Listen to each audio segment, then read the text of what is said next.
and welcome back to the Recovery Channel. We're at week 22, and I give you a high five for making it this far. You're almost halfway through, and we're going to talk a little bit more about that later in this video. This week, we're going to talk about getting ready for step 5, which reads, admitted to God, to ourselves, and to another human being the exact nature of our wrongs.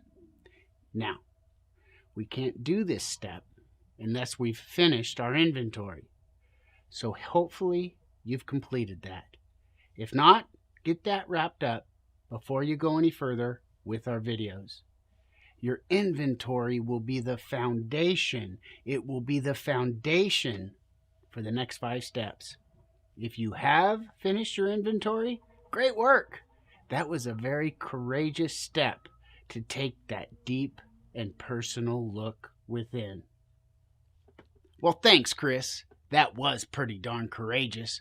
And now the program asked me to do what? Read it to somebody? It was hard enough to dredge up my fears, resentments, and past behaviors. And now I have to tell somebody I trust my deepest, darkest secrets? No way, dude. No way. Nobody's ever going to know this stuff. Not a chance. So let's just move on to step 6 and skip step 5. I hear you. This step caused the most fear for me in my recovery. Writing down the dirty, filthy, rotten things I'd done in step 4 was bad enough. But then sharing them with another human being, that takes it to a whole nother level. Well, I felt emotionally exposed for sure. It's one of the bravest things I have ever done.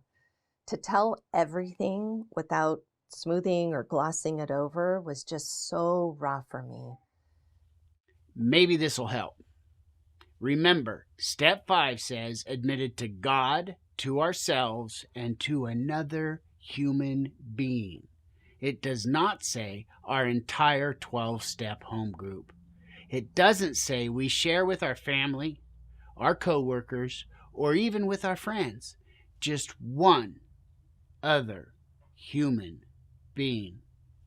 A little later in this video, we're going to talk about some things to look for in that individual and some things to be careful about. For now, though, I want to remind you that when we share, we get 3 things: support, healing, and freedom. Support from the person we share with, healing that the program promises, and freedom from the bondage of our secrets. Let's dig into that for a little while, can we? Support. When I read my inventory to my sponsor, it was amazing. I found the courage to share my stuff with someone.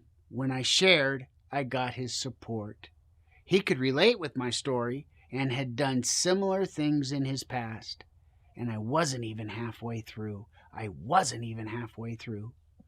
The healing that the program promises. If you've been to an AA or other 12-step meetings, you've probably heard the promises. They're in the big book, and I encourage you to read them often. Here they are. If we are painstaking about this phase of our development, we will be amazed before we're halfway through. We are going to know a new freedom and a new happiness. We will not regret the past, nor wish to shut the door on it. We will comprehend the word serenity, and we will know peace. No matter how far down the scale we have gone, we will see how our experience can benefit others. That feeling of uselessness and self-pity will disappear. We will lose interest in selfish things and gain interest in our fellows. Self-seeking will slip away. Our whole attitude and outlook upon life will change. Fear of people and of economic insecurity will leave us. We will intuitively know how to handle situations which used to baffle us. We will suddenly realize that God is doing for us what we could not do for ourselves. Are these extravagant promises? We think not.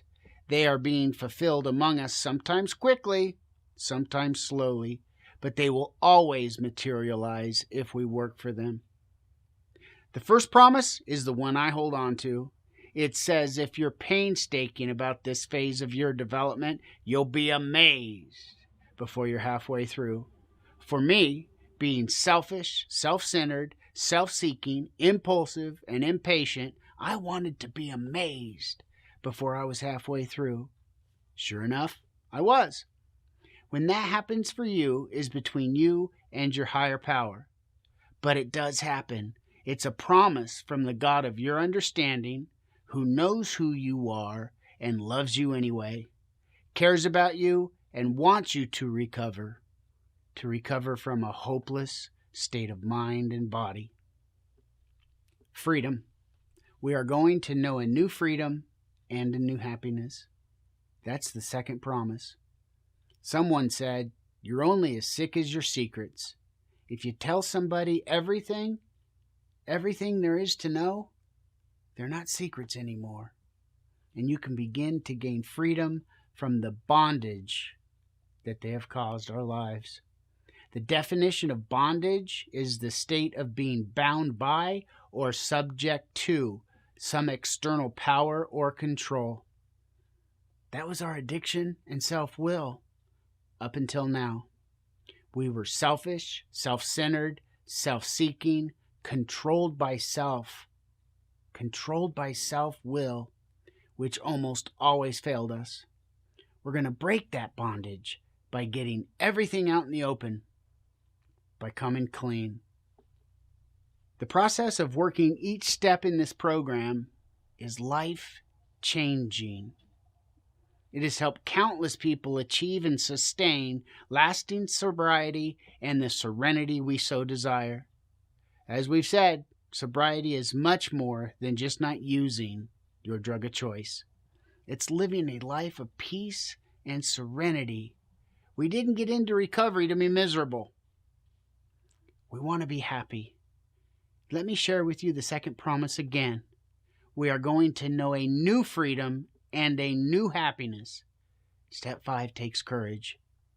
That's why we have encouraged you to find a trusted individual with whom you can share your story. Let's talk about that now. Picking your Step 5 partner. There aren't any statistics that I know of, but based on the people that I've talked to or heard about, most people do their 5th step with their sponsor. You don't have to, though. The most important aspect of your Step 5 partner is that you trust them. You trust them not to tell anyone else what you've shared with them. Of course, you can't trust anybody 100% because we're all human, so you have to do the best you can. I've seen instances where the program is anonymity and some people shared parts of their inventory with other people, and it went through the recovery program, which they just forgot all about anonymity. Technically, the safest person to talk to would be someone that is legally or ethically bound to confidentiality. That would be somebody like a licensed therapist, an imam, a pastor, a priest, or a rabbi. Depending upon where you live, that can be tricky though too. And here's why. Pretty much every state in the U.S., as well as many other countries, have what they call mandatory reporters. Mandatory reporting means that if you are in a certain profession, you are required by law to report to authorities if someone tells you that they've abused a child, an elderly person, looked at child pornography, or if they plan to hurt themselves or others.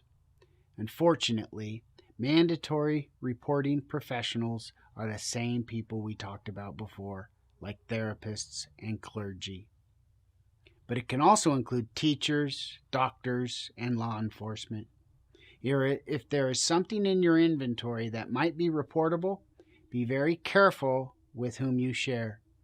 We strongly suggest that you Google this information for your specific location before choosing your Step 5 partner and revealing your inventory to them. We don't want to hold back any secrets, and we also have to be smart about how and who we do it with. In addition to trusting the person to maintain confidentiality, we also need to trust that the person is not going to shame us. The last thing we need is for the person we've entrusted in our most vulnerable moment to judge or to shame us. That could be a very devastating impact on our recovery and sense of safety.